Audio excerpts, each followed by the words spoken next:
Well, it's late February and the spring weather is starting, and of course that makes for house projects, getting ready to do spring cleaning and get the house ready for the long year ahead. So now that winter's shaking off a little bit, we can do a few indoor-outdoor kind of tasks. And today's task was cleaning and changing my dryer vent, and of course checking that everything's tight. So today I've installed this cool thing called the MagVent.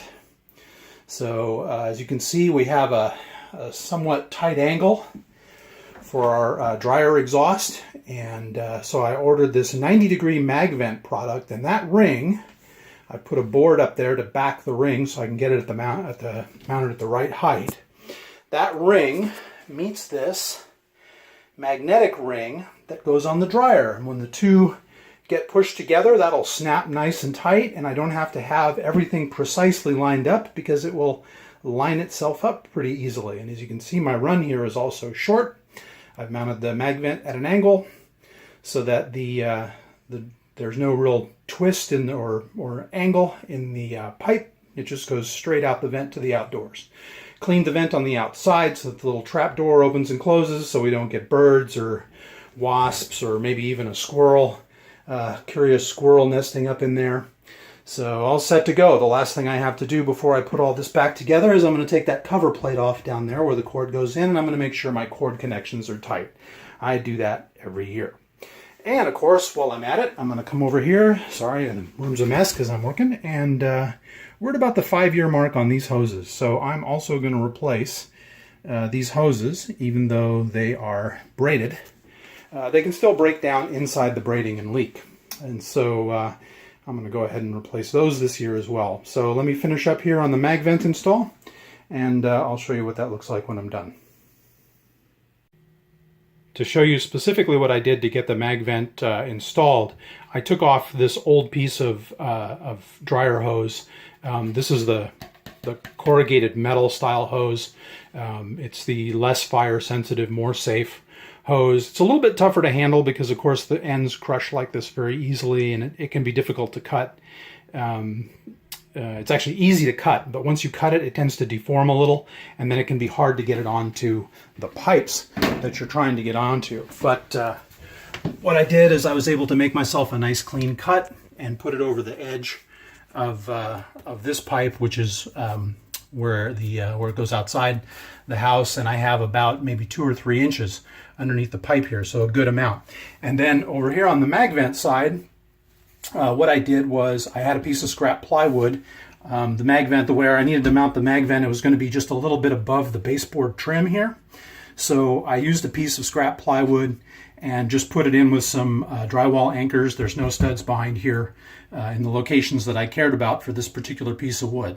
So I just used a couple drywall anchors and some screws, and this board is mounted in with the drywall anchors, and that'll be sufficient because actually the weight of the dryer is going to be pushing up against this when it's done. It's not going anywhere.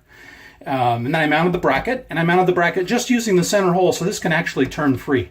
So I'm free to adjust this if I needed to, but I got the height right. I just measured from the center, from the floor rather, to the edge on both sides, and you match up the height, match floor to this part here, and match floor to here.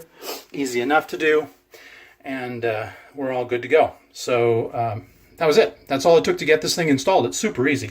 The MagVent sits on this ring actually, so you can take this, as you can see, you can pull this clip off, and then it just pulls free like that. So in future, this is going to be super easy to clean. You know, all I have to do is pull the dryer out. The magnetic ring is going to pop off, and I can run my air hose down there and do whatever. It's going to make it a lot easier to clean, a lot safer. And of course, this is all nice metal construction.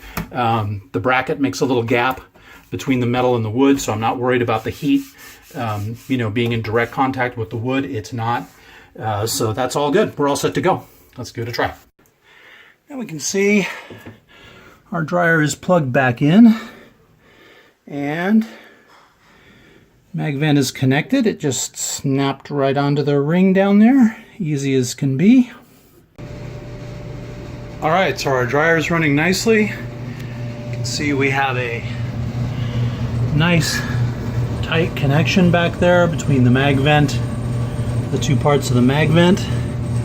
Sits in real good. Cord on this dryer is kind of in an inconvenient spot. It comes out, of course, right where the exhaust is, and because of structure on the other side of this wall, they weren't able to get that exhaust all the way into the corner. So we kind of have to take it the way it is. This is about as close as we can get the dryer to the wall, unfortunately. So it's about, what, maybe 6 or so inches off. Let's have a look here. Yeah, almost 6 inches. So that's unfortunate, but the dryer is working well. The installation's nice and clean, and from now on, when springtime comes and it's time to clean out my dryer vent, it's simply a matter of pulling the dryer out, and I don't have to worry about the hose popping off and climbing back there between the dryer and the cabinet and everything, trying to get the hose on and everything else. Pretty inconvenient location. So MagVent really works well for this particular location. Really happy with this product. Awesome.